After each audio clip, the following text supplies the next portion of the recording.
Lunes 10 de diciembre, saludos señoras, señores, bienvenidos un día más a esta revista de prensa, a este espacio en el que recorremos las portadas de los diarios que se editan en Córdoba, Diario Córdoba, Diario El Día, Diario ABC.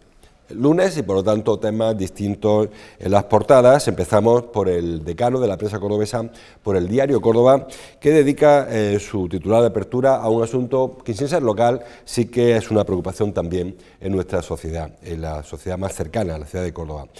Alarma titula el Diario Córdoba, lo tienen alarma, no tienen este el periódico de hoy es día 10, hemos puesto el que no era, se lo digo yo. Alarma por el rápido auge de las apuestas deportivas en Internet, titula el Diario Córdoba. El Gobierno las regulará para frenar su expansión. El juego online, dice el Diario Córdoba, ha aumentado un 30% en el último año en España, sobre todo entre los jóvenes. Cada mes se conectan 800.000 jugadores, según los datos que maneja el Ministerio de Hacienda. Es una práctica esta de la apuesta deportiva que es relativamente reciente en España, es una práctica con mucha tradición, por ejemplo, los países sajones, Reino Unido sobre todo, que ha sido poco a poco trasladando a nuestro país. Y bueno, pues ya habrán visto cómo proliferan en los barrios, ahí tienen, está así en la portada de hoy, habrán visto cómo proliferan en el centro de los barrios de Córdoba muchísimas salas de juego en las que se va a apostar. Y no solamente la apuesta en directo, que es la de la sala, sino también la apuesta a través de Internet, que es la que también alerta el Diario Córdoba. Parece que una vez más, en esta ocasión, una vez más les digo, va por delante la realidad que la legislación y que han ido aprovechando todos los truquillos para colar estas promociones que en muchas ocasiones generan casos de ludopatía. Las asociaciones de ludópatas están alertando sobre estos reclamos que se utilizan en televisión, ese regalar dinero para apostar, que tiene sus trucos, lógicamente. Estos son empresas que no son ONGs, que lo hacen para ganar dinero, con lo cual eso de que le regalan no sé cuánto dinero para que hagan sus apuestas, que sepan que eso tiene su truco. Y lo que es peor, como señala el Diario de Córdoba, se está apostando sobre acontecimientos deportivos cuyo público preferente es público joven. El público joven que no siempre tiene dinero en el bolsillo para perderlo y que a veces lleva a unas situaciones pues, bastante peligrosas y complejas. Así que creo que ya va tocando que se haga una nueva legislación, como señala, va a frenar el Gobierno su expansión, lo que no significa que vaya a cerrar las que ya existen. Supongo que las que existen tienen toda su licencia, con lo cual no habrá manera de meterle mano, no sé si es necesario tampoco. Digo que se trata de evitar que sigan proliferando. Y en cuanto a las apuestas online, las que se hacen por Internet, claro, se exige que el jugador sea mayor de edad, pero por Internet saben que es mucho más complicado certificar la edad, no se le pide el carnet de identidad que lo enseñen en la puerta al pasar. Supongo que habrá que regular de alguna manera el acceso de los jóvenes a este tipo de apuestas porque, como les digo, las asociaciones de ludópatas se están advirtiendo de la proliferación y de dónde acaban muchos de estos casos, de estos jóvenes que se dejan el dinero en una sala de juegos. Se apuesta por todo y si han hecho alguna vez algún experimento lo verán. Hay personas que durante un partido de fútbol hacen 60, 80, 90 apuestas porque se apuesta si va a ser córner o si va a ser fuera, si va a coger al portero o si va a rematar un defensa o si va a rematar un delantero.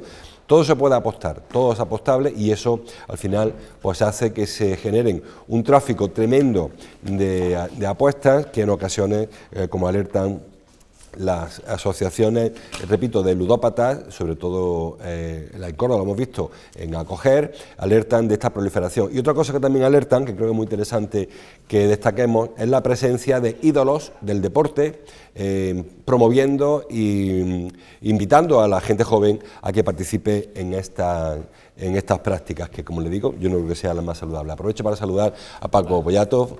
Buenos días, director, como saben, de ABC Córdoba. Estamos recién empezados, estaba hablando el titular del Diario Córdoba. Y esta presunta proliferación excesiva, porque no está medido, de las casas de apuestas y sobre todo la afectación que está teniendo sobre la gente más joven. Sí, efectivamente, es un fenómeno que se está proliferando por numerosos, yo creo que casi todos los barrios de Córdoba cuentan ya con locales donde se establece esta posibilidad de la apuesta, pero al final esto trasciende a la propia casa, no es algo que de casa precisamente puede hacer a través de Internet y que abre una nueva vía, digamos, más contemporánea de los posibles riesgos de las ludopatías, ¿no? Sobre todo la gente más joven, que es la que por lógica aplastante tienen mayor acceso y mejor manejo de las nuevas tecnologías, para unas posibilidades que además se multiplican, ¿no? Y que se bombardea publicitariamente con el asunto de las apuestas deportivas. No tenemos que descubrir ahora el tirón del mundo del fútbol, como tú comentabas, de los grandes ídolos deportivos, y sobre todo esa sensación o esa pequeña trampa, entre comillas, que tienen todos los juegos de azar, de vislumbrarte la posibilidad de tener una ganancia rápida con poco esfuerzo, ¿no? Bueno, pues ahí queda la advertencia al diario Córdoba, y yo coincido en que ojalá se regule y se controle y se limite esta actividad, que no es tan lícita, o sea, legal, como pudiera parecer. Vamos con el diario El Día. La portada del diario El Día, el titular de apertura habla de vivienda. Los visados para vivienda nueva suben un 140% en 4 años, titula el diario El Día. Es cierto que este crecimiento porcentual es muy elevado, pero hay que recordar, Paco, que esos 1.300 autorizaciones que se han presentado este año están lejísimos de las 9.000 que teníamos, por ejemplo, en el año 2005. Es decir, que vamos recuperando, pero para nada estamos llegando a los niveles que había hace años. Fue en 2006, exactamente, cuando se marcó el récord, que yo creo que no volverá jamás, de 10.000 viviendas en Córdoba. Los visados son los proyectos de vivienda que se presentan en el Colegio de Arquitectos y que el Colegio de Arquitectos visa, sella, dándole su visto bueno para que luego se produzca el desarrollo y la edificación. Evidentemente es un indicador fundamental para ver cómo está la salud del mercado inmobiliario, del mercado promotor. Y evidentemente esas cifras de 2006, 2005 que tú comentabas no las vamos a poder tener nunca. Nos parece que es una barbaridad, ¿no? Que estamos hablando casi de un 10% aproximadamente de aquellas cifras que tampoco eran normales, porque el mercado de la provincia no podía asumir 10.000 viviendas de golpe y porrazo en apenas 2 años, ¿no? Luego hizo crack todo y evidentemente ocurrió lo que ya todos sabemos. Pero sí evidencia que en los 4 últimos años se está manteniendo una tendencia en el sector de la construcción, de la edificación, bastante positiva, más lenta, digamos, porque tanto los operadores como los propios compradores se lo están tomando todo con mucha más calma, con más garantías, con nuevas fórmulas de acceso a la vivienda, con nuevas fórmulas de promoción, como decía, distintos actores, distintas empresas. Va cambiando todo lentamente, pero evidentemente una mejora económica que está permitiendo que se avance en ese sentido, y este es un indicador claro de ello. No, lo dicen los usuarios, sobre todo, que no queda claro que se necesite vivienda para ocupar, que en muchos casos este tipo de operaciones de compra-venta de viviendas son más especulativas, son inversores que están buscando un refugio para su dinero, porque siempre lo decimos, los bancos no ofrecen una garantía de retorno importante o de recuperación de lo invertido. El oro, por supuesto, que se quedó hace muchos años, y que sigue siendo el ladrillo el principal fuente, refugio para el inversor, y eso tiene el riesgo que ya vimos hace 8 o 10 años. Bueno, yo diferenciaría, evidentemente estamos hablando de los últimos 4 años, hablamos de 1.300 viviendas. Si uno se va a los datos de la compraventa de vivienda, el peso específico de la compraventa de vivienda en la provincia de Córdoba, en la capital y los pueblos, es la segunda mano, no es la nueva. Es cierto que incluso en este año 2018 se está produciendo un incremento bastante ya notable en el terreno de la vivienda nueva. Y esa vivienda nueva es la que se puede prestar más a invertir, o también la vivienda de segunda mano, pero sobre todo la nueva, ¿no? Y es verdad que la mejora económica permite lo que antes se producía en el año 2006, que se compre vivienda para invertir, que se compre vivienda para alquilar, pero yo creo que estamos un poco en la línea anterior de gente familias, nuevos matrimonios, que están entrando en comprar vivienda, en cambiar vivienda, porque han transcurrido probablemente más de una década y a lo mejor por la crisis económica pues, se pararon y han mejorado sus condiciones, y creo que se está volviendo a un perfil de demandante variado en ese sentido, ¿no? Incluso las nuevas viviendas que se están haciendo pues empiezan a tener muy poco que ver con la vivienda tradicional que conocemos de 3, 4 dormitorios. Estamos hablando también de viviendas pequeñas, sí, porque está cambiando el perfil del comprador, el perfil de la familia está cambiando, personas que viven solas, en fin. Ya digo que la fisonomía del mercado inmobiliario ha cambiado en todos estos años y eso también ya se está notando. no hay que alertar demasiado, no son las mismas circunstancias, la coyuntura del año 2008 no es la de ahora, en cuanto, tampoco con las ventajas que daban los bancos, por ejemplo, para la hipoteca, es decir, que no es que, pero sí que suena un poco esta recuperación y sobre todo cuando vemos que el mercado del alquiler se dispara. Hay personas que compran para alquilar directamente con inversión, que eso hace 10 años pues era muy inhabitual. Y evidentemente también no hay que perder de vista que uno de los principales dueños de vivienda ahora mismo son los bancos. Siguen siendo los bancos, sí, que están sacando su stock, y que todas estas nuevas promociones que estamos viendo que a través de las grúas que podemos observar en la zona de Poniente, de expansión de Poniente sobre todo, la mayoría de ellas son suelos que ya tenían los bancos en su poder, y que esas nuevas sociedades financieras que se han creado para desalojar la acumulación de viviendas está permitiendo también con unos buenos precios que se mueva el mercado, porque de otra manera evidentemente esas viviendas seguirían apalancadas ahí y no se pondrían en marcha. Y siendo un negativo para el banco, porque eso le va suponiendo una carga para el propio banco que tiene que seguir haciendo frente a sus pagos. Tiene que seguir metiendo provisiones para esos activos, sí, inmobiliarios, etcétera, etcétera. Vamos con la foto. Tanto el diario El Día como ABC la dedican al partido de ayer del Córdoba en Zaragoza. Dice el diario ABC, un punto de optimismo. Es un poco más negativo el diario El Día, de sabor agridulce. El diario Córdoba arranca un punto con tensión, titula. Ahí tienen que aportar el diario ABC, una foto en la que vemos a Loureiro que pugna un balón con Marc Gual. Bueno, el partido, Paco, no fue un partido que pasa a la historia, un partido muy malo el ayer del Córdoba en Zaragoza, muy aburrido, más que malo, aburrido.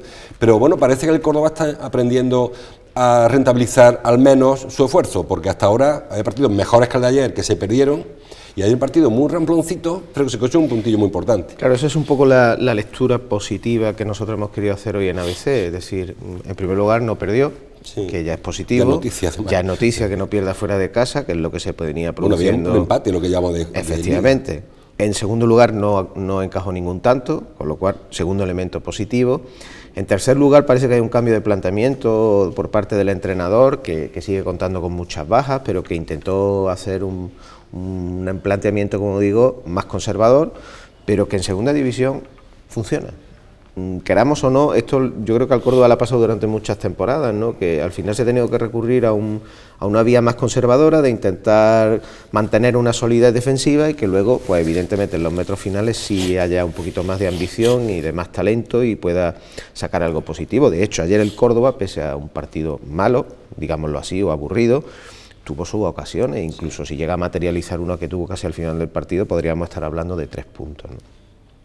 Bueno, yo creo que sobre todo es un buen punto de optimismo en el sentido de cambiar la dinámica negativa que viene arrastrando el Córdoba. Si el equipo es capaz ahora en otra nueva salida que tienen con un rival directo como el Reus, que está en la zona de descenso, de plantear una victoria, pues yo creo que eso es lo que pienso que el entrenador va buscando, síntomas para cambiar la dinámica, y en segunda división todo el trabajo tiene que empezar por la defensa. Yo creo que a ello apeló ayer el Córdoba. Bueno, con un puntito en un campo que siempre fue complicado, ayer un campo muy hostil para el Zaragoza, la verdad que parece que está jugando fuera de casa. Sí, porque arrastra una situación muy crítica, ha cambiado recientemente de entrenador. Durante algunas fases del partido los propios jugadores del Zaragoza reflejaban esa tensión interna que debe haber en la afición y en la ciudad, ¿no? Porque es un equipo que siempre ha estado casi siempre en primera, y las urgencias y la presión en ese caso es mucho mayor, ¿no? Bueno, cambiamos de asunto, dejamos el deporte, luego volveremos si da tiempo. El diario ABC, en su página 2, abre con un tema regional que nos afecta lógicamente porque es un tema del gobierno de la Junta de Andalucía. PP y Ciudadanos titula: se reúnen desde mañana en Sevilla para negociar el gobierno. También lo he leído por ahí en algún otro periódico, el diario del Día, la parte alta de su portada. PP y Ciudadanos abren la carrera para lograr un pacto histórico en la Junta de Andalucía. Bueno, todo apunta, Paco, a que el acuerdo se va a producir. Yo creo que estamos en una especie de paripé que hacen los partidos al principio, de qué enfadado estoy y cuánto voy a tensar la cuerda, aunque hay un pacto de mínimos que parece que incluye el desalojo del PSOE. Yo creo que, no voy a decir que es evidente, porque se tiene que producir una negociación, pero yo creo que en el propio seno de PP y Ciudadanos serán conscientes de que desaprovechar una oportunidad como la que tienen para propiciar un cambio en Andalucía después de 37 años de gobierno del Partido Socialista, pues desaprovecharla sería casi un suicidio político, valga la expresión. Y además yo creo que en ellos hay mucho interés en que se llegue al día 27 de diciembre, que es la fecha en la que se constituye el Parlamento andaluz, con todos los deberes hechos. No pretender ahí dejar desgajada la negociación de un posible gobierno para sacar adelante la de la mesa del Parlamento y la presidencia del Parlamento, que es la primera que se va a tener que producir, ¿no? Y la intención parece ser de ambos es llegar con un gobierno ya acordado y con una mesa del Parlamento y una configuración de la presidencia del Parlamento también acordada. Todo apunta a que la presidencia de la Junta de Andalucía caería en manos del PP y la presidencia del Parlamento iría a manos de un diputado o una diputada de Ciudadanos, amén del encaje de consejerías que luego pudiera tener ese gobierno. Y también todo parece indicar que Vox mantendría una serie de apoyos, de legislatura, de investidura y puntuales desde fuera de ese gobierno. De todas formas, el PSOE va a vender muy cara su derrota, ¿no? Y va a vender muy cara su piel, ¿no? Porque ya ha dicho que va a presentar también un candidato a la presidencia del Parlamento, presentará un candidato a la presidencia, es lógico, ¿no? Ha sido la formación que ha ganado las elecciones y dentro de la lógica democrática y de la lógica electoral también le corresponde presentarla, luego ya se votará en el Parlamento y ya veremos qué es lo que sale. Y quizás lo que a mí me preocupe es el estado que se genere en la calle a partir de ahora, después de lo que vimos la semana pasada, de algunas manifestaciones ya en contra de los resultados que se han propiciado en las urnas y que mucho me temo que va a ser una dinámica que vamos a ver repetida durante mucho tiempo, sobre todo al principio, ¿no? Y habría que remontarse a cuando el Partido Popular obtuvo numerosas alcaldías de nuevo en 2011, que aquí lo vivimos en Córdoba, no sé si recordará aquella toma de posesión de Nieto, que tuvo una protesta importante y sonora en las puertas del Ayuntamiento de Córdoba.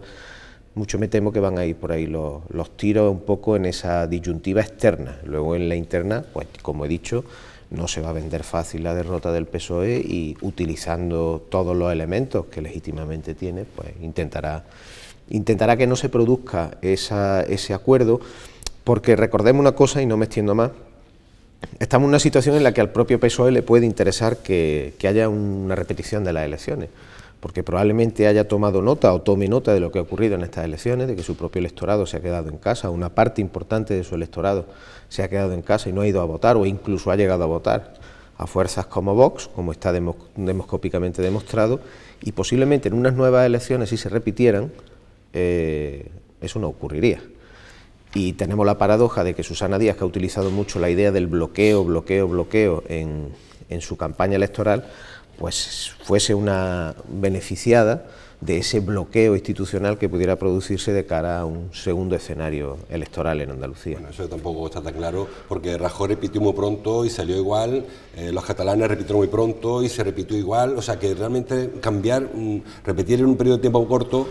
Es verdad que aquí hay un elemento que es la aparición de Vox y la dejadez de una parte importante de la izquierda, pero que los procesos que ha habido recientemente de repetición inmediata no han cambiado nada.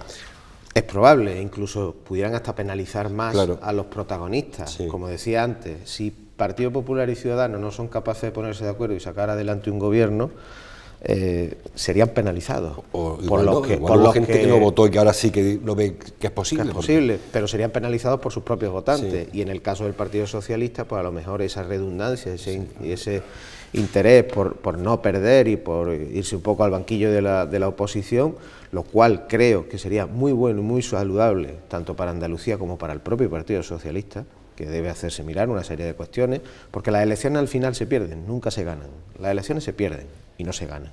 Y en este caso las ha perdido el Partido Socialista. Pues tampoco sería muy entendible esta actitud de bloqueo, ¿no?, por parte del PSOE. Sí. Ahora queda por ver, porque también es un problema que tiene ahora tanto PP como Ciudadanos. El PSOE, por esos 37 años que decía Francisco Pollato en el gobierno andaluz, ha consolidado prácticamente unas estructuras institucionales. Aunque parezca mentira, pero es como si les pertenecieran para siempre. Ahora plantearse una serie de relevos de personas que dicen, pero esto se nombra o esto es que se nace con este cargo. Yo además lo planteaba así en la columna de este domingo en El Periódico. Me parece que si no igual, incluso pudiera ser hasta más difícil todavía que llegar a ganar unas elecciones o ganar el gobierno por parte del PP y de otras fuerzas, el echar a andar esa maquinaria. Estamos hablando de 270.000 personas que trabajan en la Junta de Andalucía, bien como funcionarios, bien con las llamadas administraciones paralelas.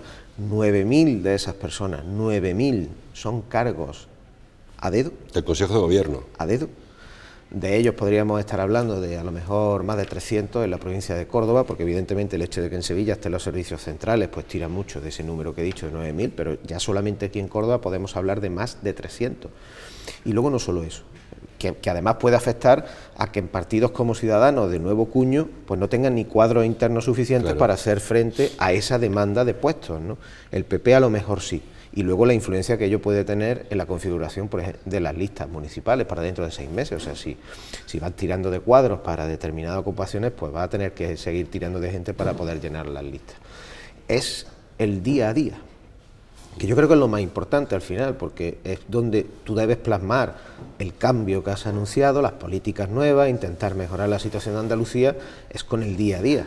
Y ahí, como tú bien decías, la cimentación de una superestructura como la que ha generado el sistema del PSOE durante 37 años, con muchísima gente de su cuerda dentro de la institución y dentro de la administración, va a ser muy difícil, porque puestos a paralizar, se puede paralizar perfectamente un gobierno si se quiere desde dentro, ¿no?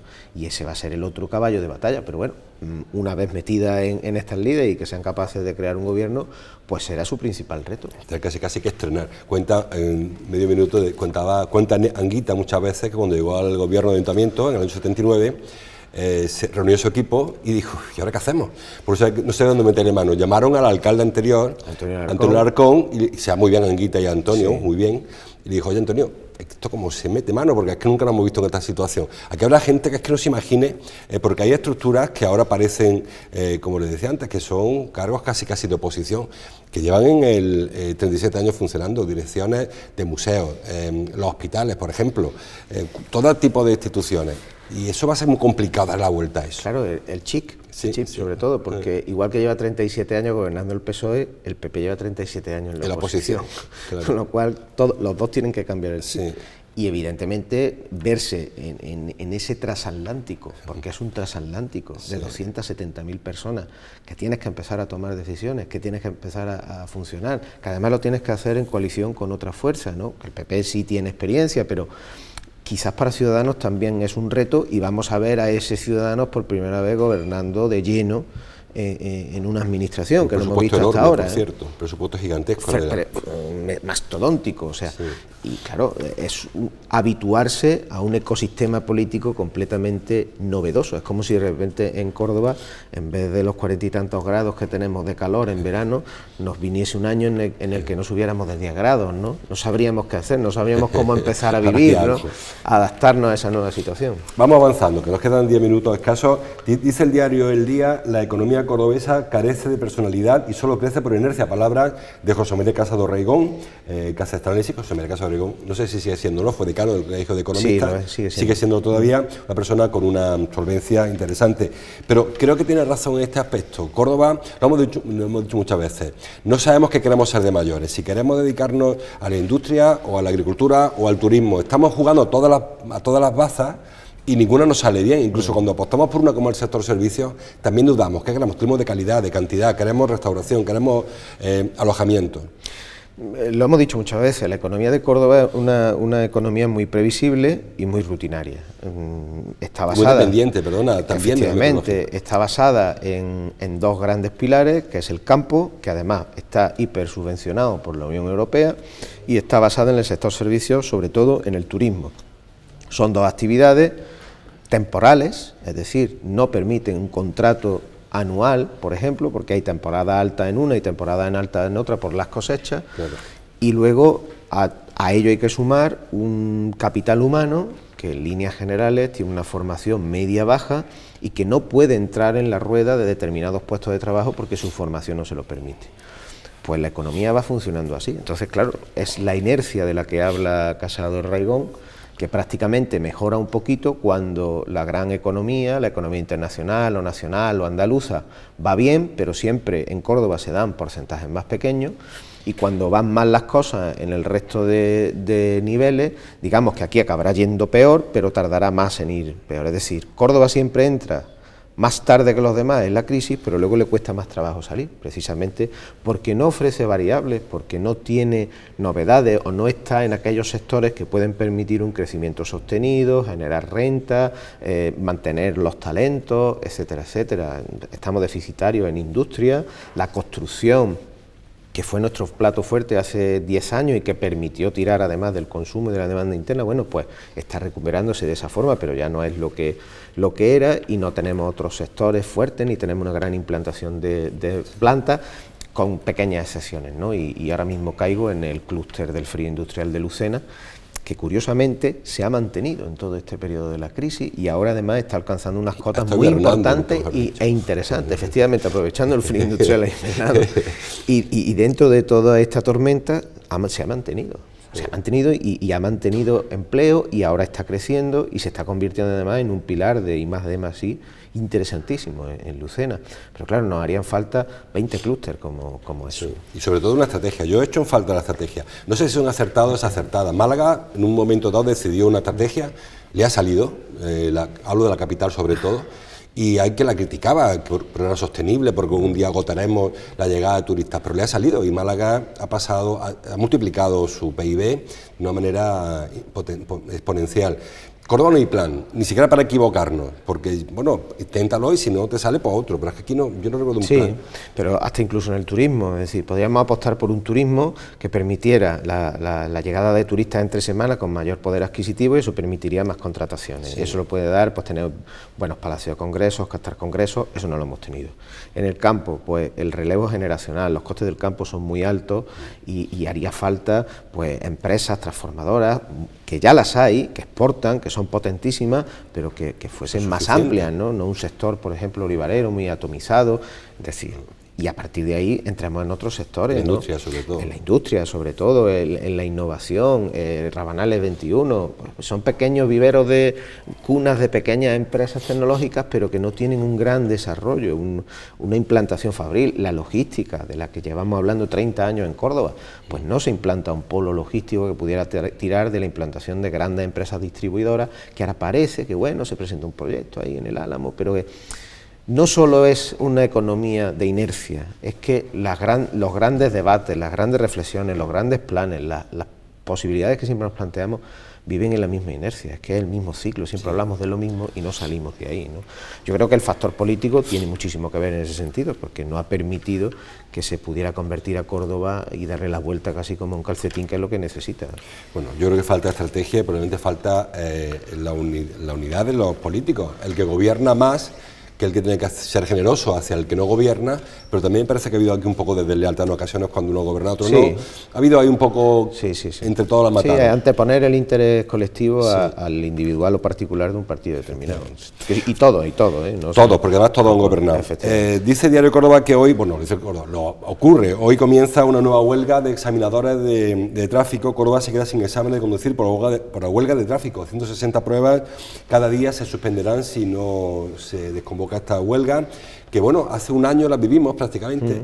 Hubo unas promesas de revisión salarial que parece ser que de un año después pues no se han cumplido. Pues estaban las mismas, no le han pagado un complemento de 250 euros mensuales a los examinadores, que están en los presupuestos generales del Estado, y bueno, la forma que tienen de reivindicar es paralizando un sistema pues que afecta al final a la autoescuela, a las personas que ponen las autoescuelas, que en realidad no tienen culpa de ello, ¿no? Y en el caso del año pasado, pues al final acabó con el cierre de 7 autoescuelas, la mayoría de la provincia. Sí, es un asunto que a veces no lo ponemos en su justo lugar, y me explico.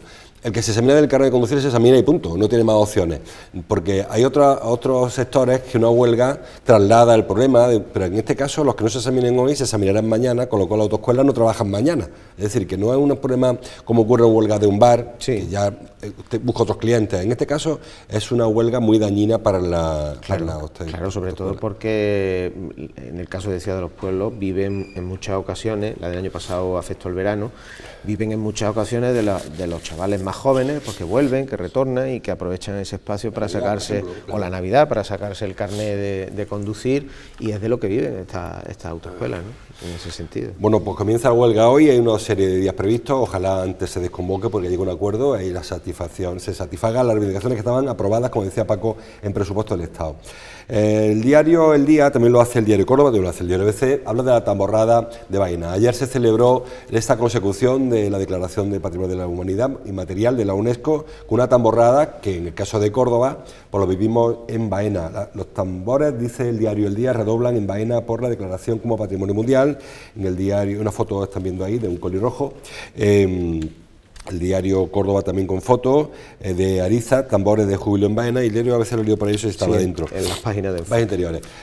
Bueno, un evento que ya destacamos en su día, me parece interesantísimo, y que Baena sitúa a un elemento más en este catálogo de patrimonio. Pues sí, yo creo que hay que felicitar a Baena porque corona la singularidad de los tambores, de los coliblancos, de los colinegros, trasciende la propia fiesta de la Semana Santa y su particular forma de vivirla.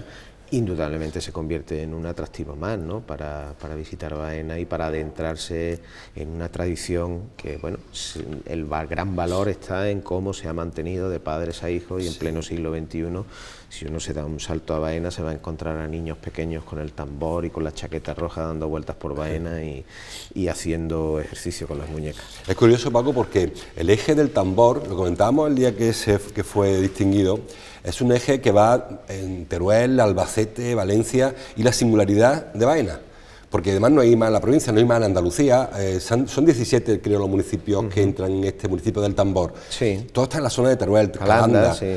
La zona de Alcira, en Valencia. Algo muy mediterráneo, Murcia. También, sí. La cultura del ruido, ¿no? Y bueno, en el caso de... Singularmente Baena. En el caso de Baena puede venir históricamente por un rasgo, una vis judía, ¿no?, que sí, a fin de cuentas es una especie de ruido, de burla, igual que sucede en Lucena con los santeros, que también tiene una vis judía, pero ahí es cierto que solamente en Baena se ha mantenido gracias precisamente a eso, al legado de la familia y de padre a hijo, lo cual le hace todavía más meritorio. Pues si no lo conocen, conózcanlo, que merece la pena ir a Baena, con unos tapones en los oídos, por cierto, a oír los colirrojos, los colinegros, coliblancos, todos los coros que haya, tocando sus tambores judíos y roncos, que hay dos tipos de tambores, sí, ¿no?, unos sordos, roncos, y los tambores judíos. Vamos a terminar, medio minuto. Telegráficamente, la hostelería cordobesa rozará el lleno con cena de comida navideña, otro sector que se recupera. Hubo una época en la que no había comida de empresa, las empresas ahorraron por ahí y ahora se está recuperando bastante, algo que el sector está agradeciendo. Sí, el fiel reflejo de lo que hablábamos antes de la vivienda. Bueno, se están recuperando cosas que la economía lo va permitiendo y que durante estos 10 años atrás, pues las empresas suspendieron, los propios trabajadores lo vieron como un gasto innecesario, igual que los regalos de Navidad, aunque yo creo que de eso hemos salido aprendiendo algunas lecciones, la austeridad o por lo menos el raciocinio en este tipo de prácticas, que no pasa nada porque la haya, bueno, que impere y que, bueno, devuelva un poco de alegría y se termine el año en todos los lugares de trabajo de una manera positiva. Pues hay alegría en ese sector. Y para terminar ahora sí, Carmen Posadas, que viene pasado mañana al Foro Cultural de ABC, un foro, Paco, que está funcionando muy bien, un foro muy que bien. Coordina Pepe Calvo Pollato, sí, y que trae ahora a Carmen Pues Posadas. Sí, además aprovecho para invitar a todos nuestros espectadores a que se den una vuelta el miércoles 8:30 en el Salón Gran Capitán de Caja Sur, porque es una novela muy interesante, porque la sitúa en la Beautiful People de la transición española, el Madrid de la transición y bueno, con una serie de personajes que, aunque son producto de la ficción, son perfectamente identificables en el imaginario nuestro sobre famosos que todavía sigue existiendo, famosos y famosas. Bueno, pues ya lo saben, el próximo miércoles en Caja Sur de Gran Capitán, Carmen Posadas presenta su novela, acompañada este foro, porque no es una presentación al uso, la que no, es se hace un diálogo, una charla. Conversaciones, sí. En este caso con José Calvo, que es otro autor, ¿no? Claro, un autor conocidísimo y coordinador de este foro. Pues ahí tienen esa cita. Gracias, Paco, por tu visita de hoy. Gracias, como cada día, a ustedes por estar ahí. Con Paco nos veremos el lunes que viene. Les dejo ahora, como cada día, con Ángeles Mellado con su Café Media. Mañana, martes, seguimos leyendo la prensa. Hasta entonces, gracias por su atención.